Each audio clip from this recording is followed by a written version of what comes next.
Cette série est prévue depuis 2018, ce n'est pas une blague.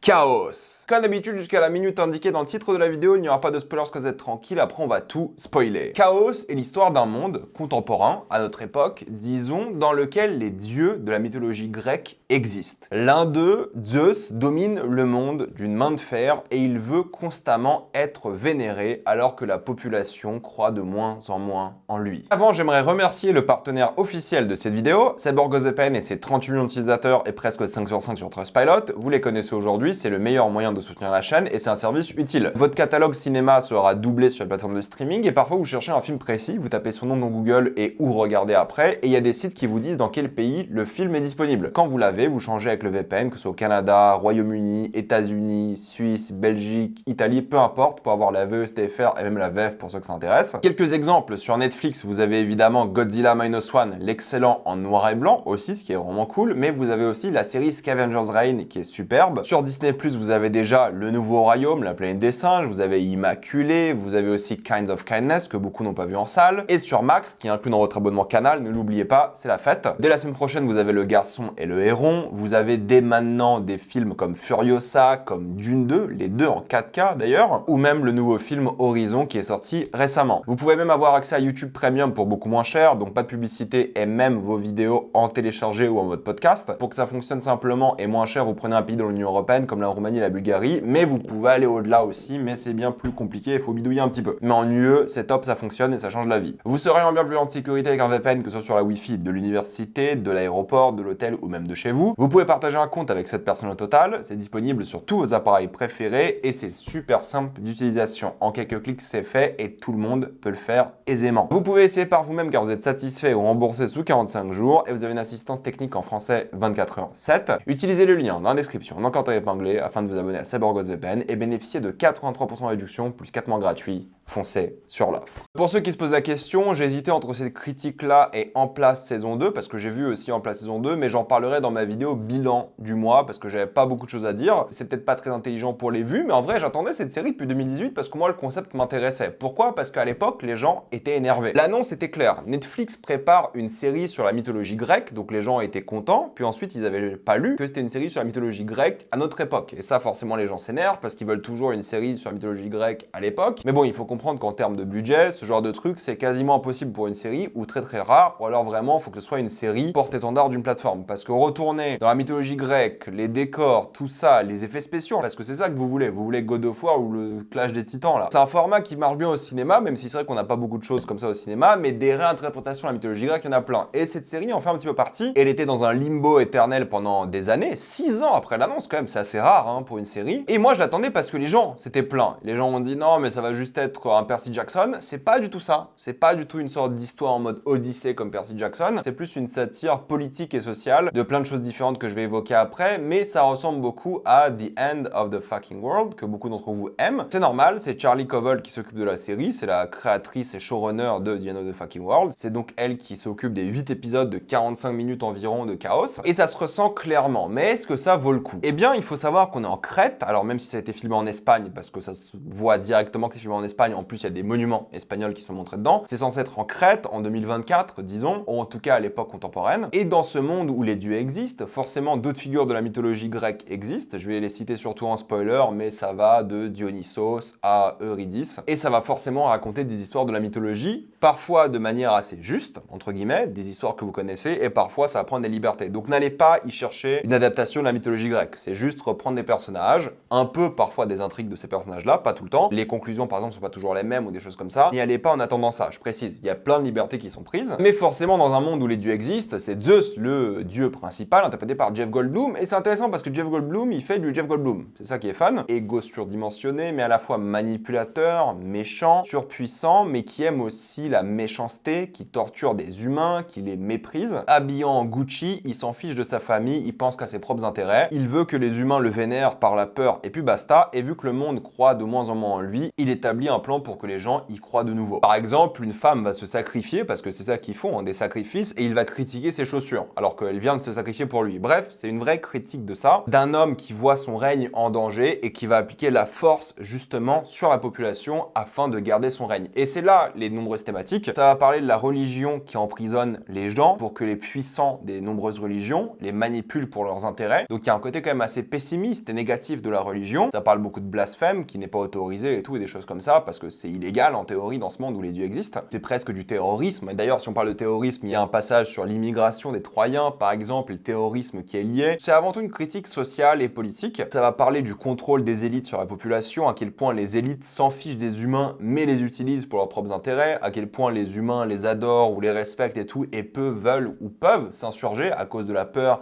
ou de l'admiration. On est dans le délire du culte de la personnalité, c'est évident. Et il y a aussi un aspect intéressant par rapport à l'amour, qui est l'une des thématiques principales d'ailleurs de l'œuvre. Ça va parler de beaucoup de personnages qui sont tous amoureux d'une manière ou d'une autre, et ça va critiquer ou pas cet amour. Ça va aussi parler de transidentité par exemple, et aussi de la fatalité de la vie, car tous les humains ont une sorte de prophétie qui doit se réaliser. Donc forcément, lorsque ton destin est décidé à ta naissance, que fais-tu réellement de ta vie? En vrai, c'est très tragédie grecque évidemment, dans certaines facilités scénaristiques, dans certains excès de certaines séquences. Parfois c'est exagéré, mais c'est un peu le but. C'est marrant parce qu'à certains moments, il y a ce côté très antique de certaines séquences, mais adapté un peu au code de la mise en scène et de notre époque, et c'est plutôt marrant à voir. D'ailleurs, je précise que c'est une comédie dramatique avant tout. Il y a pas mal de drame, mais c'est censé faire rigoler aussi. D'ailleurs, c'est complètement assumé. Ils sont tous en Crète et les acteurs, c'est quasiment tous des Britanniques avec leur accent. C'est assez rigolo, tu vois, ils se prennent pas la tête. Et d'ailleurs, si on parle d'acting, tout le monde s'en sort bien. Il n'y a pas une performance incroyable dedans, mais tout le monde fait le taf. Et les personnages sont ou attachants ou détestables, mais tu ressens quelque chose pour eux. C'est rare d'en avoir vraiment rien à faire. Parce que c'est ça l'histoire, c'est l'histoire de personnages qui se recherchent, tous. Ça veut pas dire que toutes les intrigues fonctionnent, il y en a qui sont beaucoup moins bien, je trouve, et qui font pas forcément le poids, mais elles sont pas horribles non plus. Franchement, ça passe. Ma critique, c'est que t'as l'impression que beaucoup de personnages sont passifs et ne font rien. Alors, ça va dans la thématique de la fatalité, et à quel point ce monde les oppresse, et la religion les oppresse, des choses comme ça, en tout cas cette religion-là, mais j'aurais aimé qu'ils soient un peu plus actifs. Je pense qu'ils seront plus dans la saison 2, s'il y en a une, mais c'est vrai que là, tu vois beaucoup d'introductions, tu vois beaucoup d'éléments qui sont installés, et même si l'histoire avance, c'est vrai, il se passe beaucoup de choses, les personnages font pas toujours beaucoup de choses, et tu sens quand même la saison d'introduction qui débute réellement en saison 2, où là, vraiment, ça va y aller à fond. Et forcément, ça, c'est toujours un petit peu frustrant. Mais en tout cas, la fin donne envie de voir une saison 2, et j'espère qu'il y aura une saison 2 au moins de conclusion, parce qu'il y a moyen de faire des choses très intéressantes. Parce qu'en vrai, il y a quelques scènes qui sont assez fortes, réussies, il y a une vraie humanité, un peu d'émotion, il y a quelques idées de mise en scène par rapport aux enfers, entre guillemets, qui sont en noir et blanc, et il y a plein d'idées par rapport à ça aussi de manière scénaristique. Tu vois qu'ils ont pas un budget colossal, du coup, bah, tu sais, la rivière Styx sera montrée d'une manière que je vais pas vous montrer, le Cerbère aussi, la Méduse, bref, il y aura plein de petites idées comme ça qui rendent le truc un peu plus intime et petit, entre guillemets, en termes d'échelle, mais ça marche bien parce que du coup on se concentre bien sur les personnages avant tout. Mais c'est assez simple en termes de mise en scène. Oui, c'est une ambiance un peu pop-rock années 80 et c'est cool comme parti pris, mais vous allez pas voir cette série pour la mise en scène. Vous la voyez pour le concept et certains personnages. Ne vous attendez pas à du sexe, de la violence, des choses comme ça. Il y a quelques passages un petit peu grotesques, mais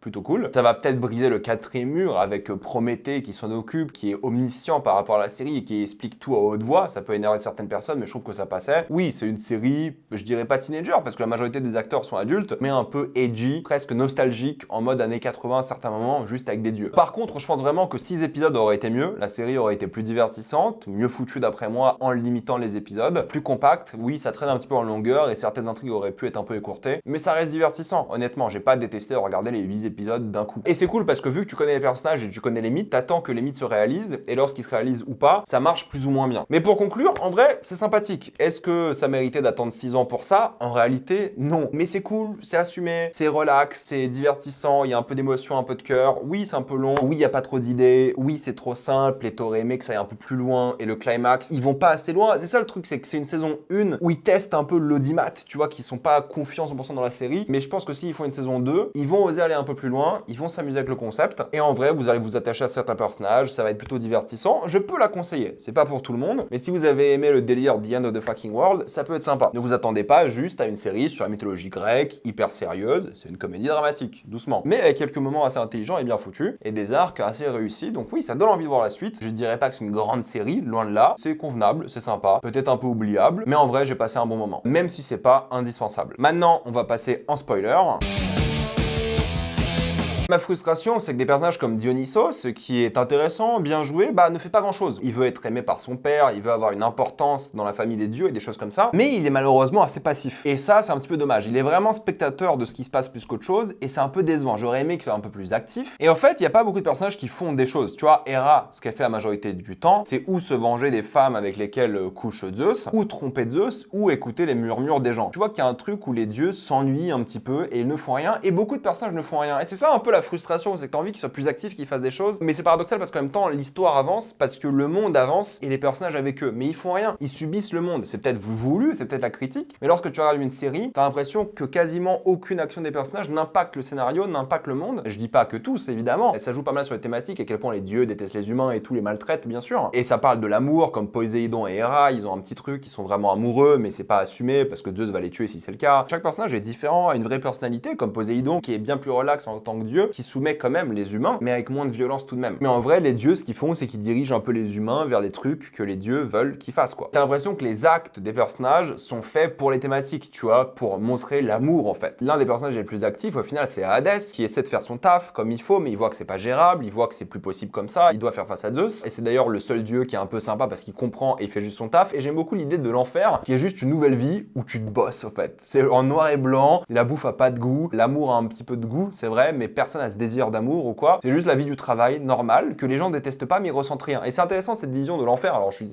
très conscient que c'est pas l'enfer chrétien ou autre, hein. L'enfer dans la mythologie grecque, ça n'a rien à voir, hein. Que ce soit l'Élysée ou autre, je suis très conscient de ça, mais j'aime bien la manière dont ils l'ont montré. Juste une nouvelle vie où tu peux renaître et tu apprends que c'est pas vraiment une renaissance et des choses comme ça. C'est intéressant d'avoir des gens qui font leur taf, mais ils subissent aussi ce système. Et lorsqu'Hadès veut changer et être actif, il se fait rembarrer complètement. C'est d'ailleurs l'une des meilleures séquences de la série, si c'est pas la meilleure scène, parce qu'il y a un peu de tension, de stress et tout. Et surtout que cet Hadès-là, il est appréciable, parce qu'Hadès a jamais été méchant en soi. En tout cas, pas comme on l'a vu dans les médias depuis des années et des années. C'est ma frustration aussi, tu vois, avec Eurydice. Elle fait pas grand-chose. On comprend qu'il est pas content dans sa vie, qu'elle veut changer d'homme, qu'il est pas heureuse, et elle trouve vraiment l'amour en enfer. Ce qui est intéressant et paradoxal, elle se rend compte que cet amour-là, en fait, est lié par la prophétie, qu'ils ont la même prophétie. Mais elle fait pas grand-chose, tu vois, elle veut pas vraiment sortir de ces situations. Elle est très passive. Et je suis désolé, c'est une critique un peu bizarre à faire, mais c'est un peu frustrant parce que dans une série, t'attends ce que les personnages fassent des choses. Et là, tout le monde subit, et elle aussi. J'aime bien par rapport au fait qu'elle se retrouve et elle trouve l'amour de sa vie, donc c'est plus introspectif. Mais ils vont pas dans le délire du mystère. Tu vois, c'est pas comme s'il y a une enquête sur ce qui se passe ici. Pareil pour le personnage de Billie Piper, Cassandra. Elle aussi, elle est juste là en tant qu'oracle pour dire des trucs à haute voix de temps en temps et puis basta. J'aime bien l'idée d'être lié par le destin, la prophétie, et ça montre que la prophétie c'est juste des foutaises, disons les choses, pour contrôler les humains. Et j'aime bien le fait qu'il soit transgenre parce que du coup il y a une vraie raison. Il était dans une société de femmes, il est né femme comme il le dit, et il ne voulait pas être ça. Mais dans sa société d'Amazon, forcément la société décide ce que tu fais par rapport à ton genre de naissance. Et vu qu'il a changé, c'est aussi ce qui a mené à sa perte. Et c'est intéressant, le fait d'être libre et d'avoir fait ta transition, qui est puni. Ici, ça montre vraiment la violence de ces sociétés. Mais même lui est pas beaucoup plus actif. Le seul gars qui est vraiment actif, qui fait avancer la série parce qu'il y a une vraie aventure, c'est Orphée, qui va même affronter les moires. Je crois que c'est les moires en français, c'est The Fate en anglais, qui va traverser les enfers pour trouver sa femme. C'est celui qui participe le plus. Je m'attendais presque à ce qu'il fasse un concert à la fin pour sauver sa copine, parce que je crois que c'est comme ça dans la mythologie. Mais c'est le seul qui est actif, qui vit quelque chose, qui a un vrai arc et qui accepte à la fin ce qui s'est passé, que sa copine a trouvé l'amour autre part et tout. Du coup, c'est très simple de le suivre parce qu'il va de défi en défi et il y a toute cette prophétie qui tourne autour de lui et par rapport à Prométhée, qui lui est une sorte de dieu omniscient, qui voit tout, qui te raconte tout et qui a prévu, on va dire, cette révolution par rapport à Zeus, parce que sortir un humain des enfers serait une catastrophe et tout, ça remettrait toute la religion à terre, disons les choses. Mais c'est là que c'est intéressant, c'est en voulant contrôler le destin, la prophétie, comme avec Ariane, on le voit, Minos, le Minotaure et tout. D'ailleurs, j'ai bien aimé que le Minotaure soit juste un être humain qui a été façonné en tant que Minotaure parce qu'il a été puni, c'est sûrement parce qu'ils n'avaient pas de budget. C'est intéressant de voir justement ce personnage d'Ariane, l'intrigue n'était pas la plus passionnante à suivre, même si elle est active, elle fait des choses, voir justement comment elle veut se dresser face à la prophétie, comment elle veut faire face au destin, tout simplement, et je trouve que c'était en vrai plutôt réussi. En tout cas, thématiquement, même si c'est un peu cheap et tout, elle a une histoire familiale qui la traumatise, tu vois qu'il vit des choses difficiles, elle a un arc vraiment cool et qui à la fin est assez assumé et t'as envie de la revoir par la suite, voir comment elle a évolué. Parce que oui, t'as envie de voir la suite. En vrai, l'histoire qu'il racontait là était pas mal. Mais c'est Zeus, évidemment, le personnage principal, disons. Zeus qui s'assume en tant que méchant, qui renie tout le monde. Là, il fait ce qu'il veut et il s'en fiche. C'est intéressant et t'as envie de voir une saison 2 juste pour ça. Parce que le but de l'histoire, c'est de faire tomber Zeus. Et comment tu fais tomber Zeus?